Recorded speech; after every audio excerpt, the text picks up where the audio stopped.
कारण माझ्या मराठ्याचं आंदोलन हाताळायच्या भानगडीत जर पडाल तर तुम्हाला सांगतो तुमचा राजकीय एन्काउंटर होणार। जर या वेळेला मराठा हरला तर आंदोलन हरलं, आपली ताकद कमी पडता कामा नये। पण शक्यता आहे 15 ऑक्टोबरच्या नंतर आचारसंहिता लागेल, आपल्याकडे वेळ कमी राहिलेला आहे। पण नारायणगडावर मनोज जरांगे पाटील हे येणार आहेत।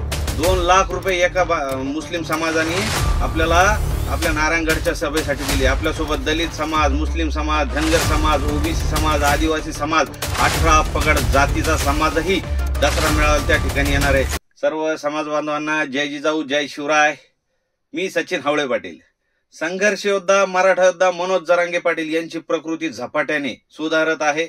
मनोज दादा आता त्यांचं जो आजारपण होतं त्यातून लवकरच बाहेर निघणार आहे। आणि सर्वांना आनंदाची बातमी, 12 ऑक्टोबर रोजी दसरा मेळावा आहे नारायणगडावर। मराठ्यांचा पहिला दसरा मेळावा कोट्यावधीच्या संख्येने नारायणगडावर। जसं आपल्याला जून महिन्यामध्ये नारायणगडवर प्रचंड मोठी सभा घ्यायची होती, त्याच पद्धतीचा दसरा मेळावा आपल्याला घ्यायचा आहे। दसरा मेळावा का? या दिवशी विचाराचं सोनं वाटलं जातं। आणि मराठ्यांचा आजपर्यंत मराठे हे मुंबईला जात होते दसरा मेळाव्याला, इतर राजकीय लोकांच्या स्टेजवर जात होते, तिथं सभा ऐकण्यासाठी जात होते। पण विचारांचं सोनं लुटण्यासाठी, जसं प्रभू श्रीरामाने रावणाचं दहन केलं होतं, तसं ह्या जुलमी पुढाऱ्यांना आपल्याला धडा शिकवायचा।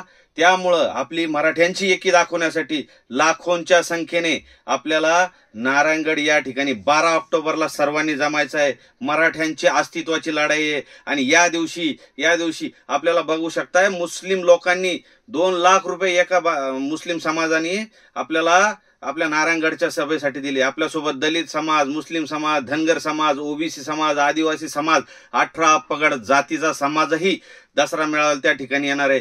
कुठलाही राजकीय नाही, अराजकीय दसरा मेळावा आपला राहणार आहे। त्या दिवशी कुठलीही राजकीय घोषणाबाजी होणार नाही। मनोज जरांगे पाटील हेही त्या दिवशी येणार आहेत। तोपर्यंत त्यांना डॉक्टरांनी आरामाचा सल्ला दिलेला आहे। पण नारायणगडावर मनोज जरांगे पाटील हे येणार आहेत आणि आपल्याला विचाराचं सोनं हे वाटणार आहेत, सांगणार आहेत। त्यामुळे आपल्या लेकरा बाळांसह, माता भगिनींसह, वयोवृद्धांसह आणि 18 पगड जातीच्या समाज बांधवांसह आणि मित्र परिवारासह आपल्याला यायचंय। जर या वेळेला मराठा हरला तर आंदोलन हरलं, आपली ताकद कमी पडता कामा नये।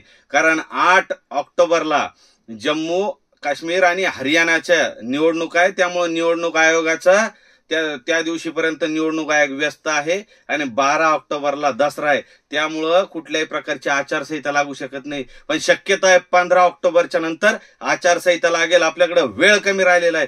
कुठलीही मनोज जरांगे पाटलांना भूमिका घेतली, पाडायची घेतली, लढायची घेतली किंवा तटस्थ राहायची भूमिका घेतली तर त्यावेळेला आपल्याला तयार राहायचं। त्यामुळे आता 12 ऑक्टोबरला लाखोंच्या संख्येने आपल्याला नारायणगड या ठिकाणी यायचंय। आजपर्यंत तुम्ही आले, आजपर्यंत आपण मातीसाठी लढलो, आता जातीसाठी एक व्हायचंय। कुठल्याही राजकीय पक्षात तुम्ही असले तरी आपल्याला देणं घेणं नाही, फक्त जातीसाठी सगळ्यांनी पक्ष बाजूला सोडून नारायणगड या ठिकाणी यायचंय आणि मनोज जरांगे पाटील यांच्या पाठीशी छातीचा कोट करून खंबीरपणे उभं राहायचंय। हीच विनंती करतो। मी येतोय माझ्या लेकरा बाळांसह, तुम्ही या तुमच्या लेकरा बाळांसह। जय शिवराय।